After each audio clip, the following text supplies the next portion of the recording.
नमस्कार, मी अक्षता. आपण पाहत आहात मुंबई आउटलुक. आसाम राज्य पुन्हा एकदा भीषण पुराच्या संकटाला सामोरे जात असून परिस्थिती अधिक गंभीर होत चालली आहे. यंदाच्या पुरामुळे आणखी 2 जणांचा मृत्यू झाल्यानं मृतांचा एकूण आकडा 80च्या पुढे गेलाय. राज्यातील चराई देवी, गोलाघाट, जोरहाट आणि शिवसागर या 4 जिल्ह्यांना सर्वाधिक फटका बसलाय. सुमारे 2,12,000हून अधिक नागरिक पुरामुळे थेट प्रभावित झालेत. हजारो कुटुंबांना सुरक्षित स्थळी हलवण्यात आलंय, तर अनेक गावांचा संपर्क अद्यापही तुटलेला आहे. प्रशासन, आपत्ती व्यवस्थापन पथके आणि स्वयंसेवी संस्था बचाव व मदत कार्य करत असल्या तरी अनेक भागांमध्ये अजूनही नागरिकांना अन्न, पिण्याचे पाणी आणि आरोग्य सेवा वेळेवर पोहोचवणे हे मोठे आव्हान ठरते आहे. पुराचा सर्वाधिक परिणाम सराई देव जिल्ह्यात दिसून आला असून इथं सुमारे 80,000 नागरिक संकटात सापडले. तर शिवसागर जिल्ह्यातील जवळपास 71,000 लोकांना या पुराचा फटका बसलाय. जोरहाटमध्ये सुमारे 40,000 नागरिकांना या आपत्तीचा सामना करावा लागतोय. तर गोलाघाट जिल्ह्यातही अनेक गावं पाण्याखाली गेली असून घरे, शेती, रस्ते आणि सार्वजनिक मालमत्तेचे मोठ्या प्रमाणावर नुकसान झाले आहे. काही भागांमध्ये पाण्याची पातळी किंचित घटली असली तरी नदीकाठच्या गावांमध्ये अजूनही धोक्याची परिस्थिती आहे. त्यामुळे प्रशासनानं नागरिकांना सतर्क राहण्याचे आणि सुरक्षित ठिकाणी स्थलांतर करण्याचे आवाहन केले आहे. आसाममध्ये आलेल्या या महापुरामागे केवळ मुसळधार पाऊसच कारणीभूत नाहीये, तर अनेक नैसर्गिक आणि मानवनिर्मित घटक एकत्रितपणे जबाबदार आहेत. डोंगराळ भागात झालेल्या अतिवृष्टीमुळे नद्यांच्या पाणी पातळीत झपाट्यानं वाढ झाली. त्याचबरोबर पर्वतरांगांमधील मोठ्या प्रमाणावरील उत्खनन, जंगलतोड, नदीकाठच्या बंधाऱ्यांची कमकुवत अवस्था आणि काही ठिकाणी धरणांमधून सोडण्यात आलेलं अतिरिक्त पाणी यामुळे ही परिस्थिती आणखी गंभीर बनली आहे. या सर्व कारणांचा एकत्रित परिणाम म्हणून नद्यांनी धोक्याची पातळी ओलांडली आणि अनेक भागांमध्ये पाणी शिरला. पर्यावरण तज्ञांच्या मते गेल्या काही दशकांमध्ये विकासाच्या नावाखाली मोठ्या प्रमाणावर जंगल तोड झाली आहे. रस्ते, इमारती आणि इतर विकास कामांसाठी टेकड्यांचे उत्खनन करण्यात आले. परिणामी डोंगरावरील माती सैल झाली आणि पावसाच्या पाण्यासोबत ती मोठ्या प्रमाणात नद्यांमध्ये वाहून गेली. या गाळामुळे ब्रह्मपुत्रा आणि तिच्या उपनद्यांचे पात्र उथळ होत गेले. नदीची पाणी वाहून नेण्याची क्षमता कमी झाल्यामुळं मध्यम स्वरूपाच्या पावसातही पाणी किनाऱ्याबाहेर वाहू लागते. त्यामुळे दरवर्षी पुराची तीव्रता वाढत असल्याचं तज्ञांचं मत आहे. आसाममध्ये वारंवार पूर येण्यामागे ब्रह्मपुत्रा नदीची भौगोलिक रचना ही महत्वाची भूमिका बजावते. ब्रह्मपुत्रा नदीचा उगम चीनमधील हिमालयीन प्रदेशात होतो.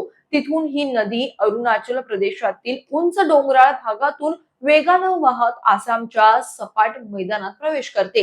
डोंगराळ भागातून उतरताना ती मोठ्या प्रमाणात पाणी, दगड, गाळ आणि माती सोबत घेऊन येते. त्यानंतर भूतान, अरुणाचल प्रदेश, नागालँड आणि मिझोरम मधून उगम पावणाऱ्या अनेक उपनद्या ब्रह्मपुत्रेला मिळतात.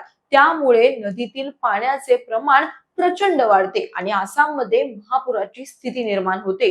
आसाममध्ये भौगोलिक स्थान सुद्धा या समस्येला कारणीभूत ठरतं. राज्याच्या उत्तरेला हिमालय पर्वतरांग, तर दक्षिणेला मेघालयच्या उंच पर्वतरांगा आणि पूर्वेला नागालँडचा डोंगराळ प्रदेश असल्यानं या सर्व भागांतील नद्या आपले पाणी आसामच्या सपाट मैदानात आणतात. या मैदानातील माती मऊ आणि कमी उंचीची असल्यामुळं पाणी वेगानं पसरतं. शिवाय हिमाचल आणि मेघालय परिसरात देशातील सर्वाधिक पाऊस पडत असल्यानं पाण्याचा प्रचंड प्रवाह एकाच वेळी आसाममध्ये येतो. त्यामुळे नदीचे पात्र भरून वाहते आणि मोठ्या प्रमाणावर पूरस्थिती निर्माण होते. पूर नियंत्रणासाठी राज्यात अनेक वर्षांपासून मातीचे बंधारे उभारण्यात आले. मात्र यापैकी अनेक बंधारे जुने झाले असून त्यांची वेळेवर दुरुस्ती आणि मजबूतीकरण झालेलं नाहीये. मुसळधार पावसामुळे पाण्याचा दाब वाढल्यानंतर हे बंधारे अनेकदा फुटतात. त्यामुळे नदीचे पाणी अचानक गावांमध्ये घुसते आणि मोठ्या प्रमाणावर नुकसान होतं.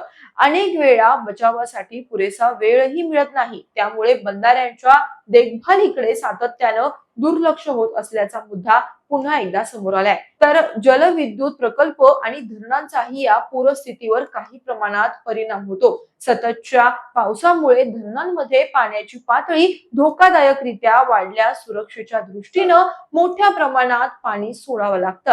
हे अतिरिक्त पाणी आधीच पावसामुळे भरलेल्या नद्यांमध्ये मिसळल्यानं खालच्या भागातील पूरस्थिती अधिक गंभीर होते. त्यामुळे धरण व्यवस्थापन, हवामानाचा अचूक अंदाज आणि पाण्याचं नियोजन यामध्ये अधिक समन्वय आवश्यक असल्याचं तज्ज्ञांचं मत आहे.